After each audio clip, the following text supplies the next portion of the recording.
Hello, all signs. Ito na naman po tayo uli sa inyong timeless gabay. Ayan, tignan natin ano yung magiging kapalaran or yung mga maaaring paparating sa inyo or yung mga messages na dapat ninyong malaman. At dahil timeless po ito, alam na natin na hindi po ito nag-e-expire. Kung kailan man makarating po sa inyo itong reading na ito.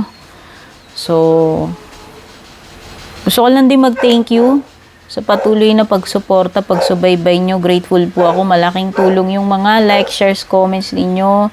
Yung mga nagpapadala ng super thanks, stars, yung mga hindi nag-i-skip ng mga commercials sa mga videos ko. Malaking tulong po yan. And I truly appreciate. Tingnan nyo na lang po yung description para sa mga karagdagang impormasyon, lalo na dun sa mga interesado sa private reading ko.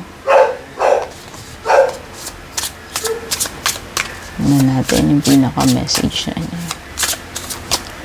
Tayo na. Aries, start tayo kay Aries, Sun, Moon, Rising, Venus, Signs, Cross Watchers. Aries, may bouquet ka. Bouquet ay good things. No? Good things na maaaring paparating sa iyo. O it could be na meron kang matatanggap na gift. Itong gift na to pwedeng material, pwedeng hindi. Okay? Good stuff paparating sa iyo. Pero kung material yan, may marireceive ka man, may ibibigay o regalo. Or this is joy, happiness, pleasant things.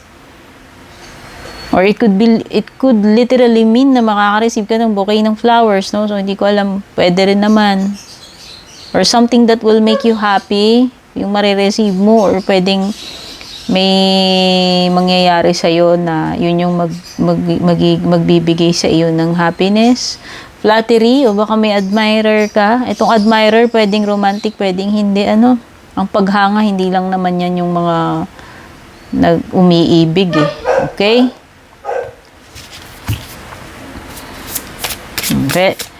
Oo. Pwedeng merong nakaka-appreciate sa'yo, natutuwa sa'yo, nagkaka-crush sa'yo, nagkakagusto sa'yo, or humahanga dahil hindi ko alam for some reason, pero pwedeng romantic, pwedeng hindi. High Priestess. Yes. Pwedeng merong admirer lurking around. Secret admirer, Aries, or ano, sa secret admirer na pipil ko. Pwedeng Taurus. Yes. Strong energy ng Taurus. Oo, etong person na to pwedeng ano eh. Hinahide niya. Hinahide niya yung pagkagusto niya sa'yo. Okay, so meron something worth ano dito eh, worth exploring, Aries. Ayan. So, could be secrets na maaari ring ma-reveal sa'yo. Yun din kasi ibig sabihin ng High Priestess. Pero meron din something like ikaw mismo, you have to find out for yourself, no? Ikaw mismo yung mag-iimbestiga dyan, magpa-find out, aalamin mo yan, magdi-discover, yan. Meron kasing something to be revealed. Whether ikaw yung maghahanap ng answers dyan, makakadiscover niyan. Or marireveal ng, ano, marireveal sa'yo ng natural, pwede rin naman. Pero meron ditong sama na nag-hide ng, ayan, feelings niya sa'yo or pagkagusto. Okay. Pwedeng meron mga bagong matututunan, oo. Pag pinag-combine natin itong dalawang to, possible na meron kang mga bagong discovery or wisdom na mapipick up dito sa experience na to or kung ano man itong mangyayari na to. Okay?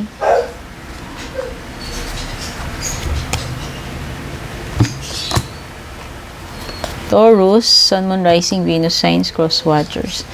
Ito yung timeless gabay mo, Taurus. Panoorin mo na lang yung pinaka-umpisa or intro video para sa iba pang details tungkol sa private reading, etc.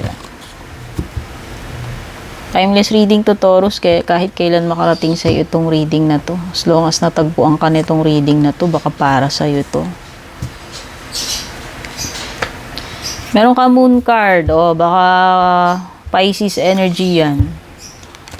Tingnan pa natin. Moon card represents your dreams, fantasies, your subconscious. O, pwedeng insecurities or emotions. What's underneath? Yan. Ano ba yung what's inside of you? Yan yung tinutukoy ng moon card. Or it could be mysteries or secrets. Yan pa natin. Whichever relates to you. Chariot card, yes, there is Cancer energy bukod sa Pisces energy. And an earth sign na kapareho mo, Taurus, Virgo, Capricorn. Okay, so yes, it could pertain to your goals or dream. Meron something dito na kailangan mo ng determinasyon para ma-reach mo itong destination mo or goal mo. Some of you, this could indicate travel, pag-abroad, or whether ipagpapatuloy pa ba yung isang bagay or hindi na. Okay, nakikita ko rin na ikaw ay willing matuto, willing mag-aral, or willing, alam mo yung willing kang, ano ba tawag dito, mag-adjust. Kasi parang ikaw to gusto mong ma-improve yung sarili mo, sa career mo man yan, sa personal mo. And at the same time, gusto mo ring mag-aral, matuto, magdagdag ng skills, mag-level up. Pero pwede kasing ang umahad lang sa iyo, pwedeng insecurity din kung may mga fears ka, or insecurity ka dito sa moon card. Choices, importante. Baka may important decision, pagpili na kailangan gawin. Ayan. Gemini, Sun, Moon, Rising, Venus signs or cross watchers. Ito yung timeless gabay mo. Panoorin mo na yung pinaka-umpisa or pinaka-dulo. Interesado ka sa private reading at iba pang details. Timeless to, Gemini, kahit kailan makarating sa'yo itong reading na to. As long as nakarating sa'yo itong reading na to. Ring! This is a symbol of love or commitment. Romantic man na yung commitment na yan or hindi. Family love man yan. Or romantic love. Meron ding something dito like promise. A bond or promise. O baka iba engagement or marriage. O pwedeng proposal, romantic proposal or hindi. Kasi parang mayroon ditong partnership, contract. Kasi ang ring is simbolo simbolo siya ng something, loyalty. Pagiging loyal mo, loyal ng person sa'yo, or loyal mo dito sa ginagawa mo. Ano ba itong sinumpaan mo, pinangakuan mo? Nampa natin.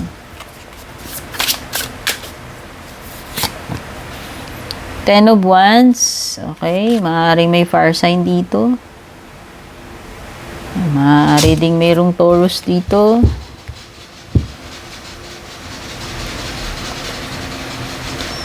Okay. So, parang you are ready. You are ready to embark on a new project or a new chapter sa buhay mo kasi meron kang pagtawid dito, ayan, no? So, hinihintay, parang meron something dito na hinihintay mo na lang yung go signal, Pero handa ka na, Maaaring tapos na yung mission mo dito, tapos na yung obligasyon mo, duty mo, and to the next chapter. Parang ganun yung nafe-feel kong energy.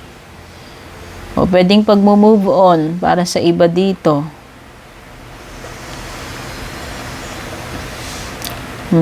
Malapit na. There is something here na malapit mo nang matapos, makakompleto or ma-accomplish with the Ten of Wands. Or malapit nang matapos yung mga pinagpapaguran mo, pinaghihirapan mo dyan.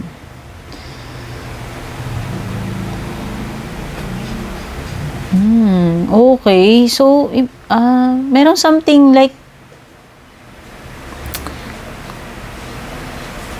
paglagpas sa limitations kumbaga potential. Parang meron ako nasa-sense na malaking potential dito, Gemini, with the High Priestess. You are willing to go beyond doon sa mga limitation. Kung ano man yung pwede mo hanggang saan mo kaya. Ito kasi yung nasa-sense ko dito sa dalawang card mo Basta kung hanggang saan makakaya. Meron something dito na the unknown na yun yung dapat mong ma-find out. Ma-solve yung mystery. Meron ganun. Desidido ka.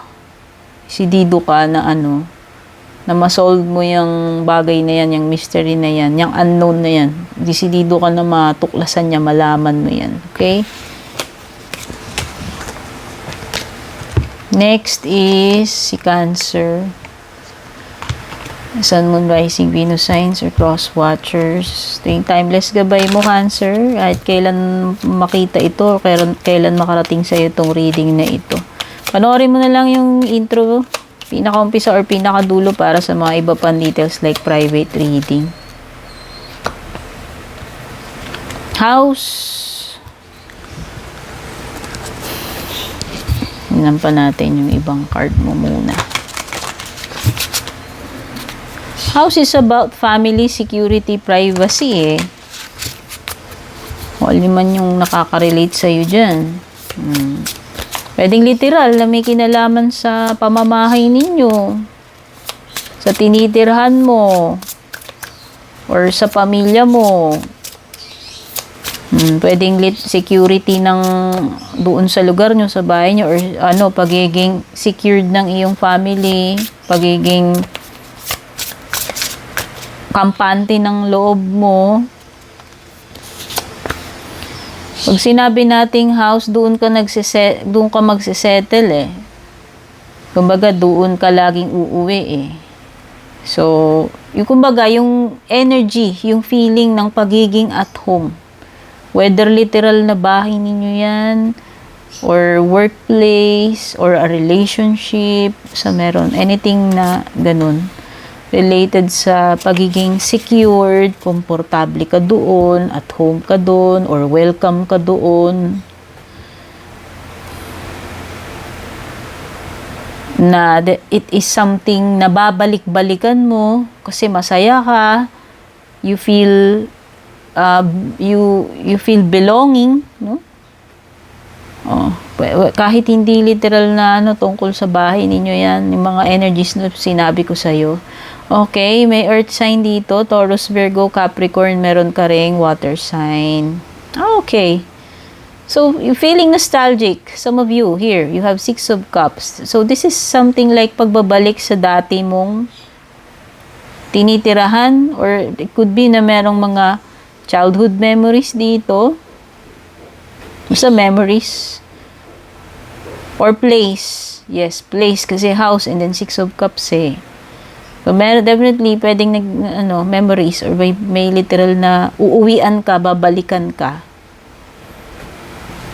Or pwedeng may mga naaalala ka lang talaga dito. Okay? Baka merong pag-uwi sa dati mong kinalakihan or tinitirahan. 9 of Pentacles is pagiging accomplished, self-made. So, nakikita ko kung ano man itong gagawin mo, magiging successful ka dyan, Cancer. Yes, after mo sigurong mag-abroad, after mong magbanat buto doon ng maraming taon para ikaw ay magpayaman or umundad ang kabuhayan mo at ng pamilya mo, finally, eto na, yung bunga, yung mga grapes, no? Nang pinagpawisan mo, pinagpaguran mo ng matagal na panahon doon, kung saan man yun. Nag-abroad ka man, at ngayon ay uuwi ka na uli dito, o maaaring iba sa inyo, nakapagpundar kayo ng bahay. na naging maganda yung buhay ng family ninyo, o may asawa ka man, or yung mga magulang mo, kapatid mo, dahil yan sa iyong pakikipagsapalaran abroad or kung saan man. So nakikita ko dito kasi pwedeng naging successful ka sa buhay eh. And ang nakikita ko homecoming, no?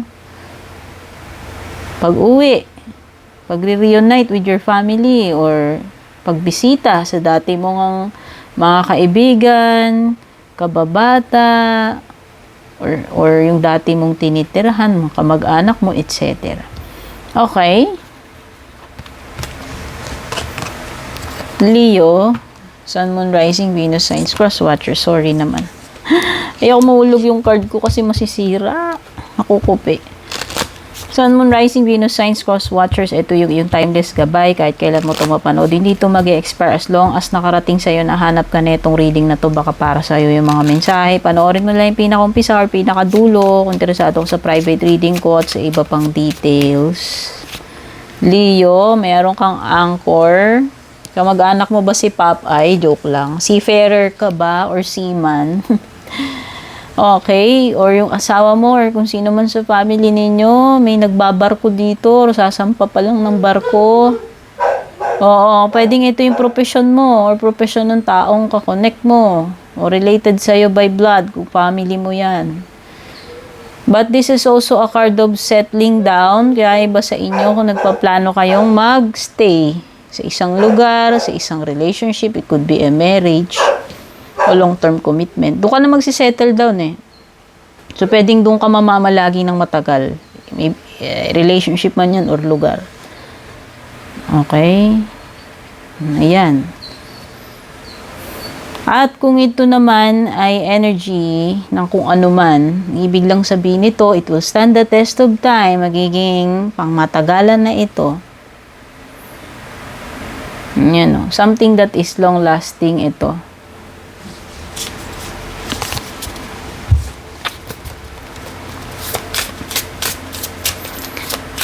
Kasi yung anchor, diba? Pag inangkla mo yan na ganyan, hindi yan, di na siya alis, andun lang, unless tanggalin mo, diba? So, yun. Pananatili ito sa isang situation or place or a relationship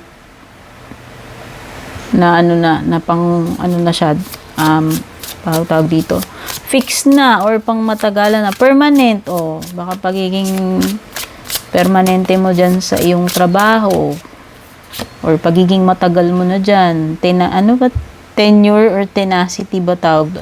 Okay, pwedeng may earth sign, Taurus, Virgo, Capricorn, tsaka Virgo. Ayan, so energy ng Virgo.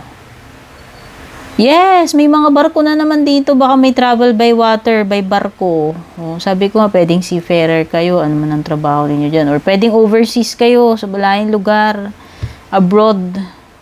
Pag-abroad, pagtitimbang ng iyong options, meron kang 2 pentacles dito. It could be na merong dalawang offer para sa'yo or dalawang opportunity na darating. Sa anumang aspeto yan, romantic man yan, career, or etc.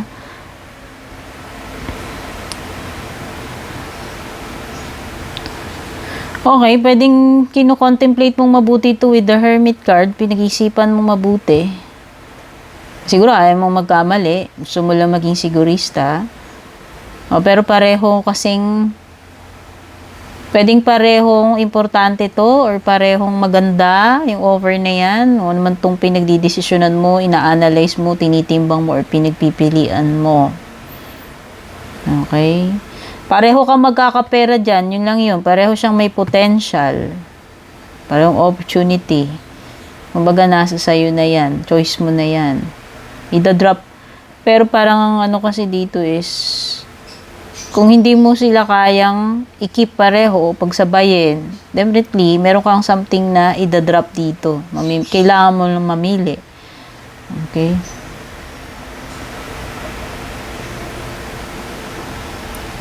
Paglayo, pag-alis talaga, or baka iba may pagta-travel,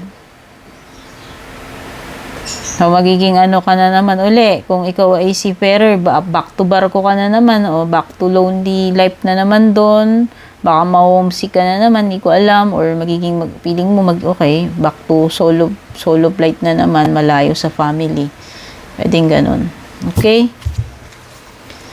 Leo, next naman is Virgo, Sun, Moon, Rising, Venus signs, cross watchers. Ito yung timeless gabay mo, Virgo. Kahit kailan makarating sa'yo to, nito mag-e-expire. Panoorin mo na lang yung pinaka-umpisa or pinaka-dulo dating sa ibang details or kung interesado ka sa private reading.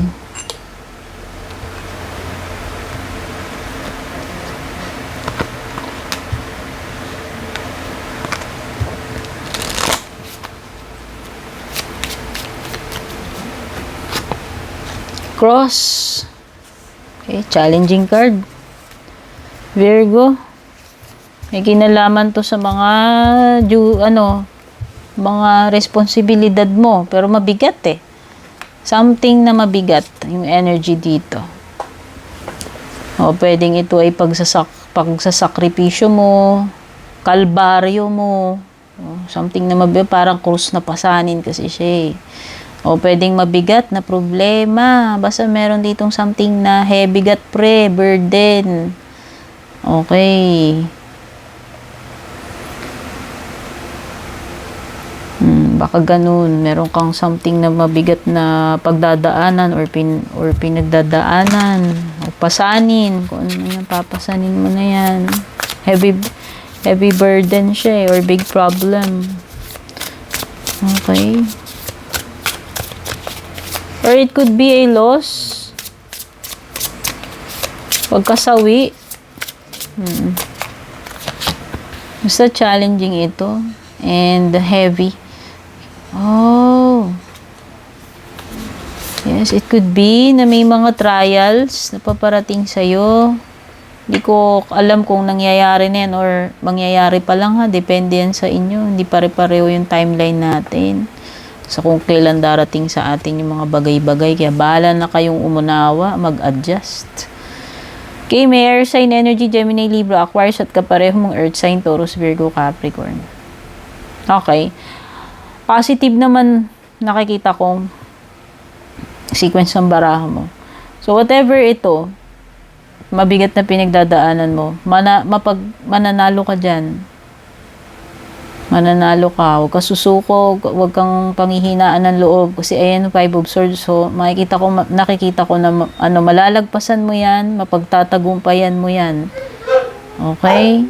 Ano man yung crisis na yan, ano man yung kalbaryo na yan, mabigat na pagdadaanan mo. Ayan no. Nakikita ko dito magkakaroon pa rin ng positive or happy ending. Positive outcome. Magtiis ka lang, siguro, oo. Gaano man kahirap yan.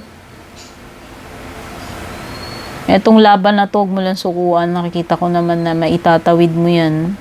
Mananalo ka dyan sa ipinaglalaban mo yan or kung ano man tong pinagdadaanan mo or kalbaryo mo na mabigat.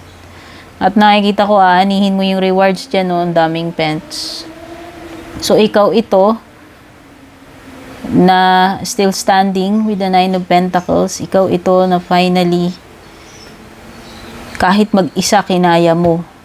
Kasi ito sign ng pagiging independent eh. Okay? So, ano yung mga grapes na yan ay bunga ng iyong mga pinaghirapan. So, definitely may rewards, magagandang rewards coming to you, Virgo.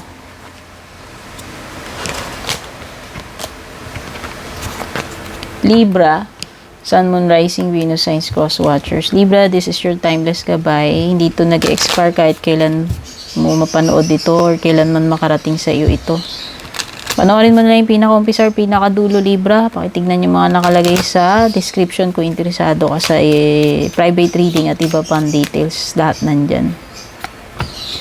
Libra, merong sino ba to? Importanteng person sa buhay mo. Ano man gender nito, huwag nyo pansinin yung gender dyan. Sino man to, basta this is your significant person. It could be your husband, your kakonek, your jowa, the person on your mind. Ayan. Si person. Ayan. Ano mang connect sa'yo na itong person na to. Tignan pa natin kasi kulang yung sinasabi doon eh. Ito siguro magbibigay ng clue sa'yo. Libra, ayan. Pwedeng may fire sign. Aries, Leo, Sagittarius.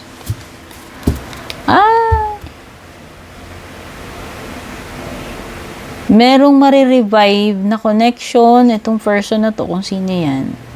Basta may taong manunumbalik yung inyong connection. Romantic man po ito or hindi, Libra, ha?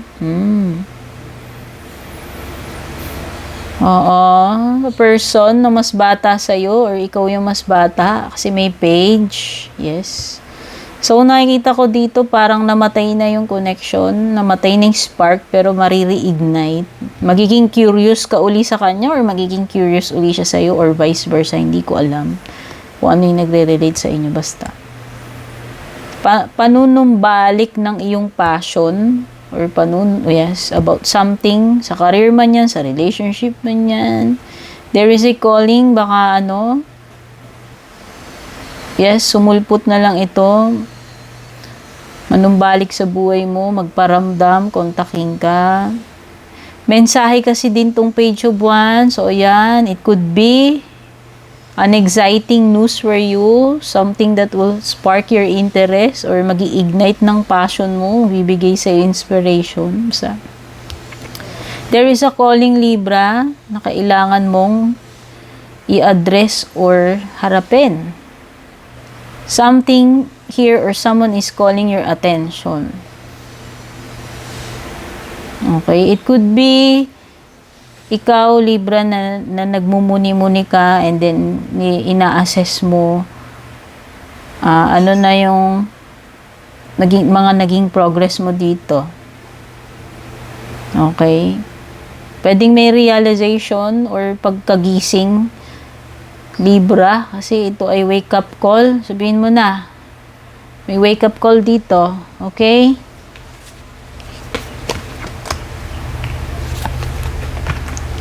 Scorpio, Sun, Moon, Rising, Venus, Signs, Cross Watchers. Ito yung timeless gabay mo. Kailan makakarating sa iyo itong reading na to, hindi to nag-expire. Panoorin mo na lang pinaka-umpisa or pinaka-dulo or yung mga nakasulat sa description kung interesado ka sa private reading. Diyan lahat ng details pati link. Scorpio. Ay, lalaki. Or kahit na anong gender pala, sorry. Basta person. Tao yung pinag-uusapan natin dito. Jowa mo man to, hindi. Or kahit naman anong connection ito, romantic o hindi, basta may taong involved dito eh. Kasi naman tong person na to at ano man ang connection ninyo. Tignan pa natin yung mga karagdagang details about this person.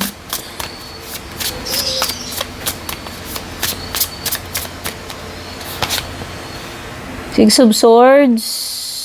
Pwedeng air sign, Gemini, Libra, Aquarius, or fire sign, Aries, Leo, Sagittarius.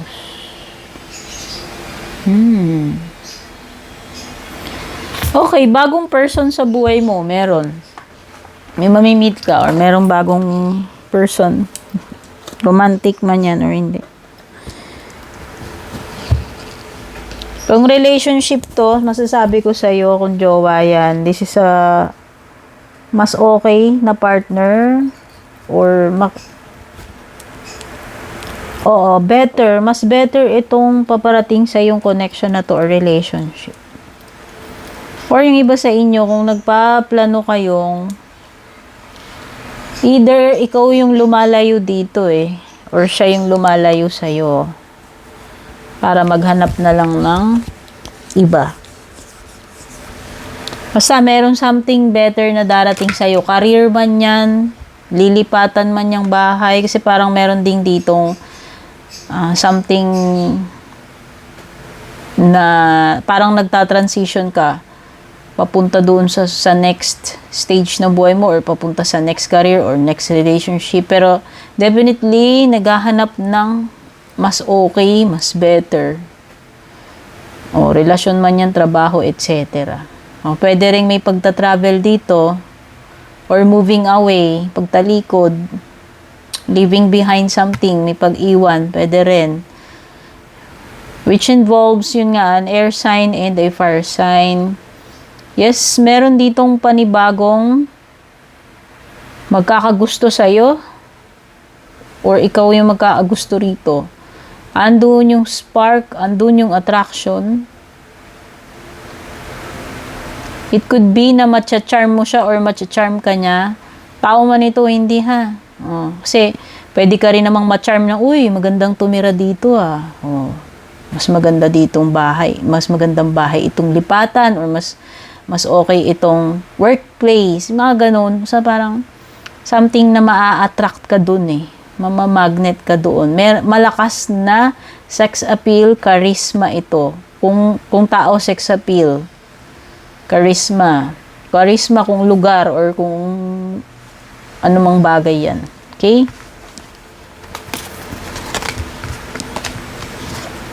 Sagittarius, Sun, Moon, Rising, Venus signs, cause watchers. Ito yung timeless gabay mo, Sagittarius. Kahit kailan mo ito makita, hindi ito mag-expire o kung kailan man makarating sa'yo itong reading na to.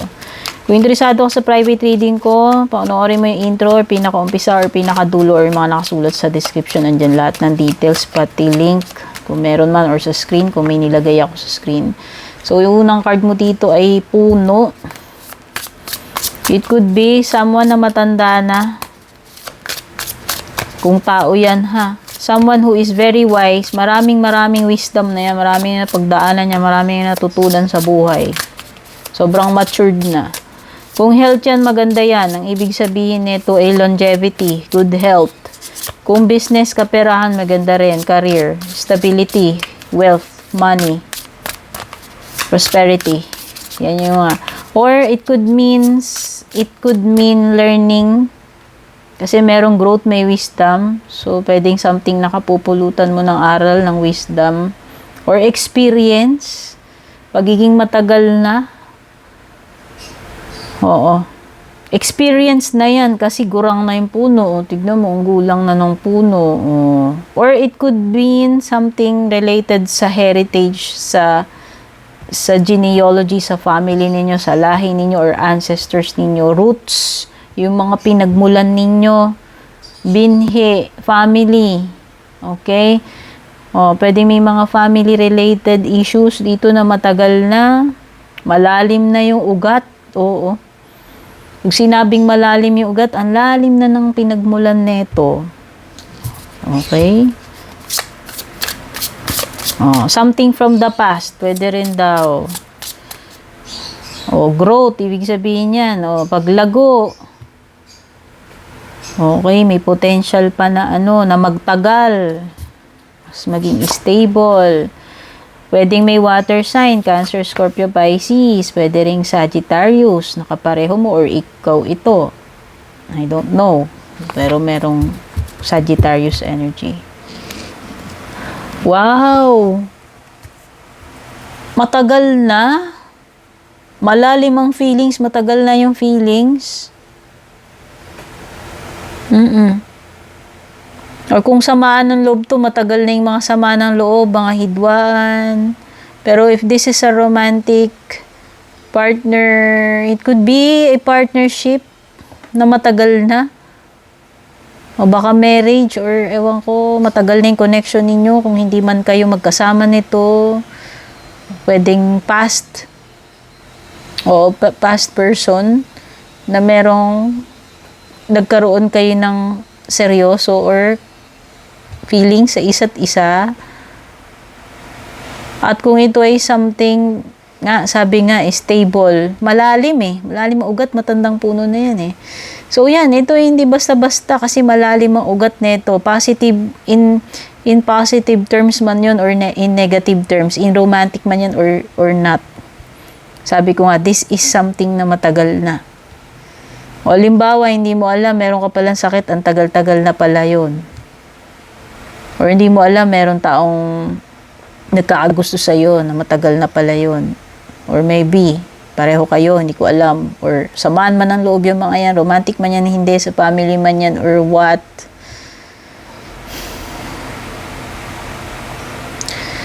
Okay, this is something na may kinalaman sa ano. Oo, kung meron ng mga matagal na rito, nakikita ko may mga pwedeng pagkakabati dito, pagkakaayos-ayos. Kung matagal man na nagkaroon ng mga ano, samaan ng loob. Kasi may regeneration yung puno, may growth eh. So, nakikita ko dito is healing o recovery period sa matagal ng, matagal ng sa ganung state. Okay. Next is Capricorn. Sun, Moon, Rising, Venus, Signs, Cross Watchers. Timeless gabay mo, Capricorn. Kahit kailan man dumating sa itong reading na to, hindi to mag-expire kasi timeless. Kung interesado sa private reading ko, tignan yung mga nakasulat sa description or sa pinakadulo or sa pinakaumpisa. Diyan yung mga details. Capricorn, kuha mo is whip. Pain or suffering or endurance or something na physical. Hard work. Something na pag kailangan mo pang mag-sacrifice, pagpakasakitan mo. Parang torture. Yes. Something na painful or torture para sa iyo. Pagpapakasakit di ba? O di ba parang yung latigo, yung iba nila latigo nila yung sarili nila pag pinaparusahan nila yung sarili nila or nagpe-penitence sila. Pero hindi naman about penitence to. I feel like, pwede rin naman na basta you are enduring something na mahirap tiisin. At parang itong pasakit sa iyo, parang torture. Yun yung dating ng whip card. O pwedeng parusa, kasi ang whip, ginagamit din nila yan noon sa mga slaves Nilalatigo nila Parang parusa di ba? Basta meron ditong something or someone that is causing you na mag-suffer ka or makaranas ka ng pain. Para kang pinagdudusahan mo yan, na parang para kang pinaparusahan. Ayan. Okay. 5 of Pens. Okay, so merong Capricorn energy. Oo. Kapareho mo or ikaw to. Basta, may Capricorn dito or another earth sign. Ayan, so meron kasi ditong like a toxic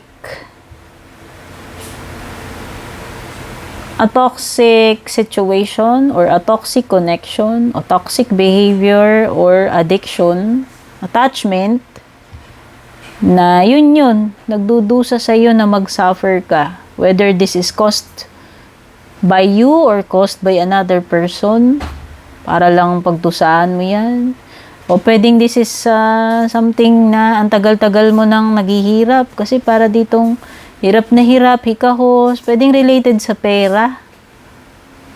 Oo.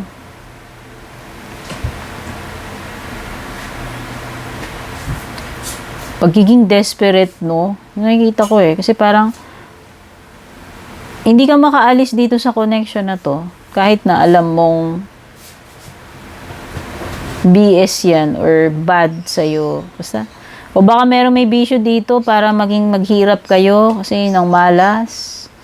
Nasasaid ang pera, nagiging yung buhay, hikahos. Meron kasi dito parang na lahat kayo nagdudusa dahil doon sa bisyo ng isa. Or chinu-choose na mag-stay sa isang toxic relationship. Kahit na nagsasuffer na, parang ano ba tawag doon, nalugmok na doon, hindi makaalis. Kasi nga, may codependency Or merong delusion na something to feed yung mga ano, something to feed. Nag-i-stay doon, nag-i-stick doon para ma-feed yung kanyang ano, mga desires or obsession. Basta pagiging attached dito sa isang toxic person or toxic situation.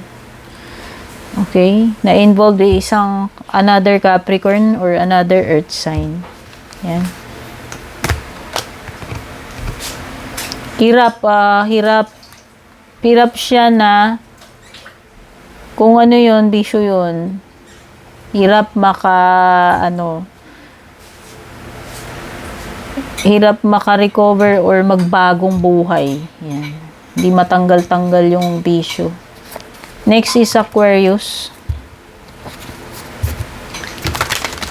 Aquarius, Sun, Moon, Rising, Venus signs, cross watchers. Ito yung iyong timeless gabay. Kahit kailan mo mapanood o kung kailan mo makarating sa iyo itong reading na to. At kung interesado ka sa private reading ko, panoorin mo yung pinaka-umpisa, pinaka-dulo, or tignan mo yung mga nakalagay sa screen sa description. Aquarius. Wow, fish. Ganda, oh. May koi ka dito. Paborito ko yung mga koi kasi sabi nila maswerte. Okay, may kinalaman din. Maaaring ito may kinalaman sa kaperahan mo, sa negosyo mo. Or baka may business transaction dito, Aquarius, no? Pero definitely may tubo. Meron kang something na mapapala dito sa venture na ito. Okay, o baka business deal. May ka-transaction ka dyan. Pero pwede ring opportunity ito or abundance sa paparating sa'yo. Ang ganda. Tingnan pa natin. Sa career mo man yan, sa business mo or sa pera mo. Ace of Swords. Wow, breakthrough ito. Breakthrough to sa buhay mo, sa career mo, o sa negosyo mo. Meron kang something na ma-unlock dito, Aquarius. So, nakikita ko, baka benasin ka, makahanap ka ng wow, idea na yun yung pwedeng papatok o magdadala sa iyo ng maraming kita. Or maaaring magpayaman sa iyo, basta meron kang something dito na ikaw yung makakadiscover eh. Or kung meron mang conflict or problem dito, ibig lang sabihin nito, masosolve mo yung problema na yon. Taking action pwede rin. Or communication. Kung naghihintay ka ng confirmation or sagot, pwedeng ito yun. Si Ace of Swords. O may something na ma-unlock or ma-reveal dito eh. Four of Swords.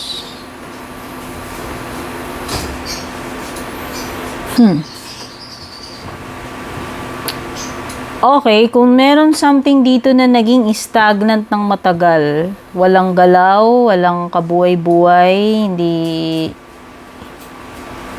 magiging active na uli ito. Yun na yung nakikita ko.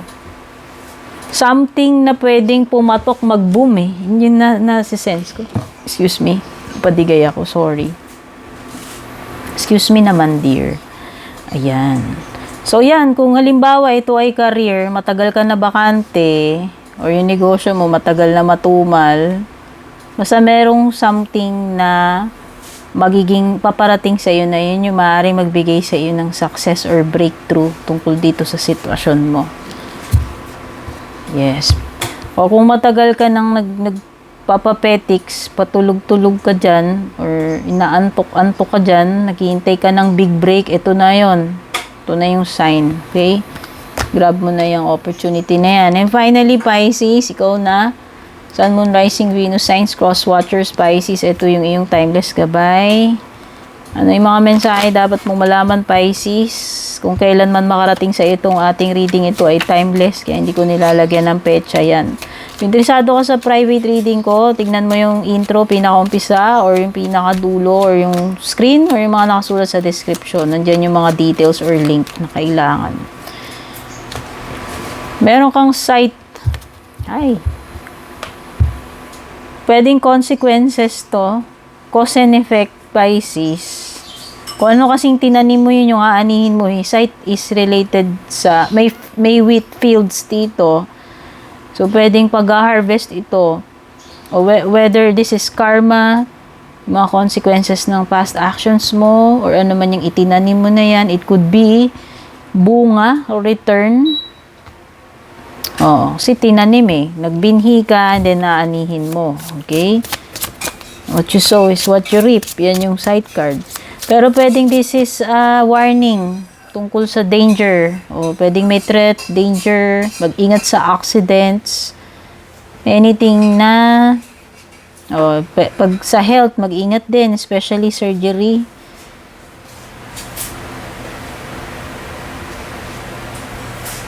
Something na biglaan. Okay, Pisces, nako. I hate that. Pero, yan yung lumalabas. You have 10 of Pentacles, pwedeng merong Earth sign, Taurus, Virgo, Capricorn, tsaka Water sign, nakapareho mo, Cancer, Scorpio, or Pisces. Okay. Alam mo, Pisces, this is something na matagal na. Maaaring dormant lang or hindi mo lang namamalayan, or pwedeng alam mo rin. Matagal na yan naka-embed eh. Kung ini-ignore mo lang yan, hindi maganda. So, kung health matter yun yung sinasabi ko. Siguro it's about time, Pisces, na isipin mo yung future mo. Isipin mo stability. Sa health man ito or sa ibang bagay. O mag-save ka ng pera or mag-invest ka sa good health, sa sarili mo. Kasi may kinalaman to sa health mo. Pisces, yun yung malakas na napipil ko. Matagal ka na nasa ganyang state. O baka maaaring matagal ka ng unhealthy. Tapos, pinoprocrastinate mo, dinidelay mo yung mga dapat mong improvein, baguhin. Sa health mo, like lifestyle, diet, etc. Ngayon, if this is something about your family, so you need to think of yung pang long term. Whether sa pamilya mo to, sa relationship mo, sa career mo, sa kaperahan mo, dapat ang iniisip mo dito yung pang long term. Health is wealth, yun yung masasabi ko. Okay? So, importante, umpisahan mo na yan. Or baliwala yung mga kayamanan mo kung hindi ka naman healthy. Diba?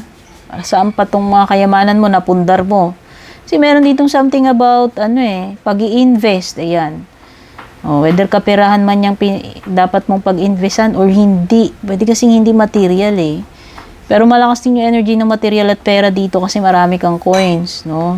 At meron ding energy dito ng family, legacy. Something na, maaaring ipapasa mo or ipapasa sa'yo. Pang long term nga, sabi ko. Pwedeng ito ay pagbubuo ng family, pag-i-start ng, yung kabuhayan mo na pwedeng retirement, yung mga ganun. Past talaga, meron talaga ditong something na pwedeng related na ito sa past and related din sa pagiging future mo. Ganun yung nasa-sense ko energy. 6 of Cups and 10 of Pens. Kasi 10 of Pens is yung projection ba? Yung pang long term. And then meron ding something dito na in the past with the 6 of Cups. Pwede rin naman itong may nakaalala sa'yo sa past or naaalala mo yung past. Romantic man ito or hindi. Pwedeng bahay. Ancestral house ba to? Ewan ko. Or kababata mo. Puppy love mo or past person. Hindi ko alam. Ha? So, yan yung mga na-pick up ko. Maraming salamat nga pala sa pag-drop by. Kita-kits ulit tayo sa susunod. Love you all. Take care. God bless. Babush. And kung balak nyo pong mag-book or mag-inquire ng personal readings ko, basahin nyo lamang po itong nakasulat sa screen or yung nakalagay sa description.